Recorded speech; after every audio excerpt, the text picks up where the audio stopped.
Electro homeopathy मेटेरिया Medica के क्रम में आज हम पी ग्रुप की कंपाउंड रेमेडीज है ना, कम्प्लेक्स औषधि जो बनाई गई आपको मैटी साहब के बाद में उनके सहयोगी डॉक्टरों द्वारा उस कम्प्लेक्स औषधि के बारे में थोड़ा सा अध्ययन कर लेते हैं।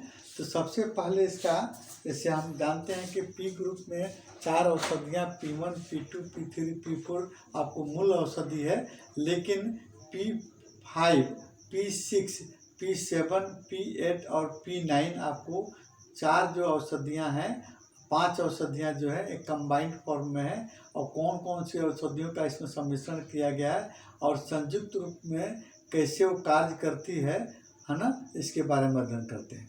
देखिए, कभी भी कहीं भी आपको ये दिखाया गया है कि हाँ, आपको जो भी कंपाउंड रेमेडी है उसका डाइल्यूशन का प्रयोग नहीं किया जाता है, लेकिन हमारे यहाँ हमने डाइल्यूशन का प्रयोग करके देखा है, उससे भी काफ़ी अच्छे लाभ मिलते हैं। लेकिन आपको ड्राई पिल्स में, सूखी गोलियों में बिना आपको डाइल्यूशन तोड़े वे भी अच्छा काम करती है, लेकिन डाइल्यूशन में भी अच्छा काम करती है। तो चलिए हम शुरू करते हैं।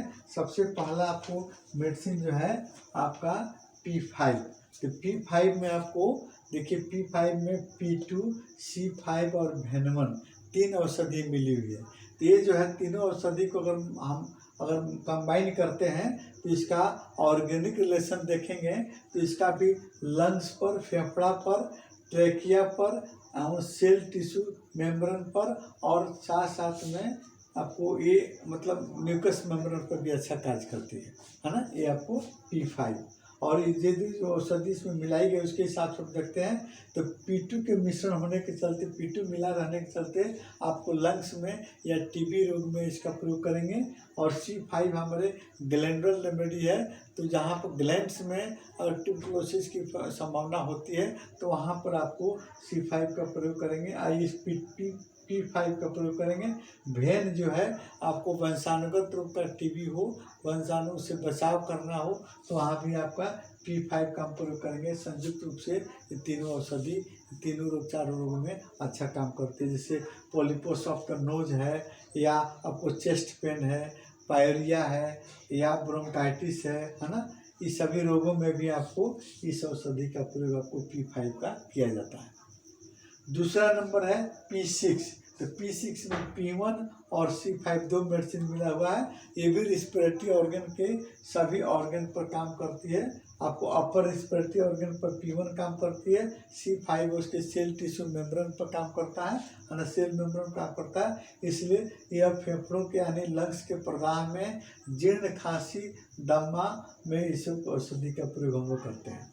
उसके बाद आता है P7। तो P7 में 3 औषधि का कॉम्बिनेशन है, P1, C5 और A1। 3 औषधियाँ जो है तीनों मिली हुई हैं।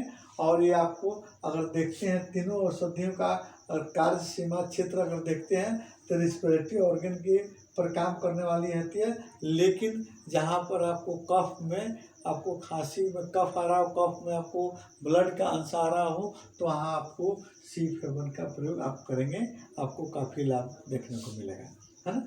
तीसरा, चौथे नंबर की औषधि है P8। इसमें P2, C5 और F1 मिला हुआ है।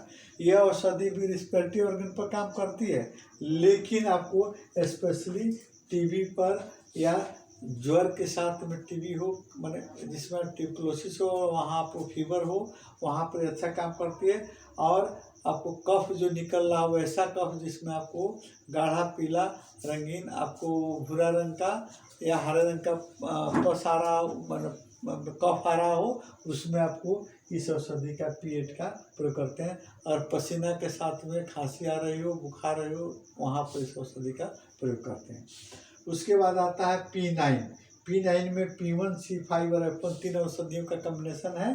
और इसका प्रभाव क्षेत्र भी रखते हैं तो P1, C5 और A1, F1 के सीमा के अंतर्गत आने वाले जो भी रोग होंगे उस पर इस औषधि का आपको प्रयोग करते हैं। और कम हम जान रहे हैं कि इससे P1 जो है अपर रिस्पिरेटरी ऑर्गन पर काम करता है, आपको C5 आपको ग्लैंड्स पर, साथ साथ में सेल टिश्यू मेम्ब्रेन पर आपको काम करता है। और F1 जो है नर्वाइन मेडिसिन है, नर्व के आपको नर्वस सिस्टम पर काम करती है।